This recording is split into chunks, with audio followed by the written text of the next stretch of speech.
Kurban keluarga Bakri melalui Yayasan Bakri Amanah untuk Negeri di Garut, Jawa Barat dilaksanakan di 3 lokasi masing-masing di Kecamatan Cikajang, Banjarresmi, dan Kecamatan Wanaraja.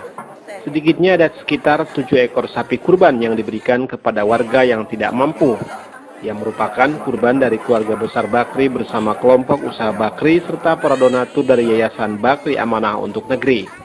Meski pelaksanaannya dipusatkan di 3 lokasi, namun para penerima manfaat daging kurban tersebut meliputi sejumlah desa di 6 kecamatan, berdasarkan rekomendasi dari pemerintahan setempat mengenai warga yang berhak menerimanya.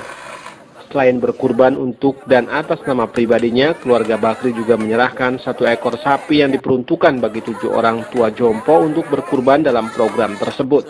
Perorangan dari keluarga besar Bakri, dan juga dari direksi dari kelompok usaha Bakri. Jadi kita gabungkan, kita sumbangkan kepada masyarakat tidak mampu di berbagai daerah di Jawa Barat. Termasuk ada beberapa warga yang atas namanya ikut kurban, ya? Jadi ada beberapa warga yang diberikan oleh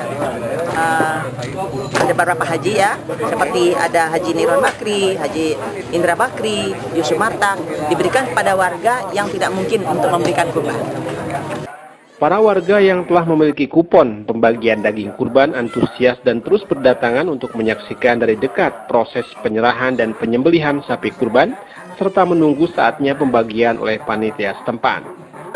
Salah satunya itu kegiatan kurban, dan mudah-mudahan harapan kami ini juga bisa tersalur dengan baik kepada seluruh warga yang membutuhkan, dan juga kegiatan-kegiatan ini karena dirasakan memang sangat bermanfaat dan mudah-mudahan menjadi satu nilai tambah bagi kemajuan Bakri Amanah ke depan.